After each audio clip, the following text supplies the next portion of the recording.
Gidugok sa katawhan ang City Hall sa Jansan atol sa unang Lunes sa tuig 2016.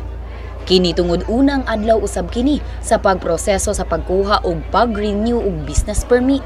Apan medyo nagkalibog ang mga tawo tungod kuno wala sila na plastar pag-ayo. Murag sa akong pamina, murag wala pa sila nakakuha og system kay. So nakita na ko sa sulod, nagkatag naman sila priority number pero karon pa man ko sila nag-set up sa ilang computer so dapat unta nag-overtime sila tong mga for the past few days ba. Dugang pa ni Napoleon Cafe, presidente sa General Santos City United Bookkeepers Association, nga hasol kini alang kanila nga sayo nag-adto sa City Hall apan wala pa na plastar ang mga computers, mga lingkuranan ug ang pila sa mga tawo. Dugay na kay ang uban, isa-isa lang kay ilang dala. Murag naglisod pula kay ang pila una abot naman sa gawas. So ang may tabo na lang ani. Wala to na namo mag-meeting may ugma. 9 o'clock man among meeting sa mga bookkeeper tanan-tanan. So mabalaan namo kung unsa na ang mahimong procedure. Samtang sa pikas nga bahin wala pay alas 8 anaa na sa opisina sa City Permits and Licensing Division Office kung CPLDO si Tatay David Marquez. Aron kini mag-renew og business permit alang sa ilahang negosyong apartment sa Barangay de Jagas East. Gituyo kuno niya nga sayo aron dili magkalisod. Busy man ta pirmi sa tong trabaho so kani kay basin ay one stop shop dali lang kayo ang pag-process sa atong mga lisensya.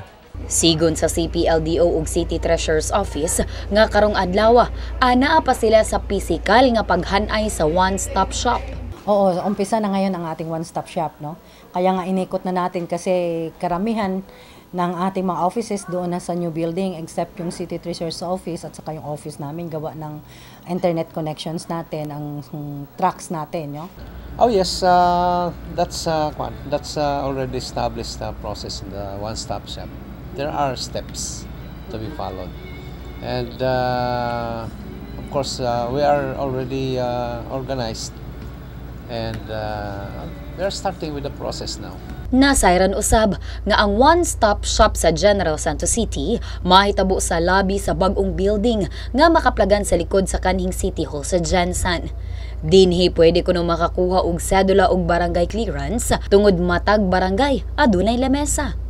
Anaw usab niini ang uban pang mga opisina sa gobyerno nga gikinahanglan kuhaan og clearance alang sa mga mukuha og business permit sama na lamang sa SSS, Pag-ibig ug uban pa. Gikunhuran usab kuno ang steps sa pagkuha og permit kung diin wala nay apil sa steps sa pag-renew ang Office of the Building Official kun OBO. Process at the OBO contributed to the a little bit delay in the processing of the documents, but as of the moment they are still around, and we just ensure that they will not contribute any delay in the process. We are part of the composite team, so it's still a composite team, part ang overall sa composite team, so ini-inspection pa rin yung new. Okay, sa renewal naman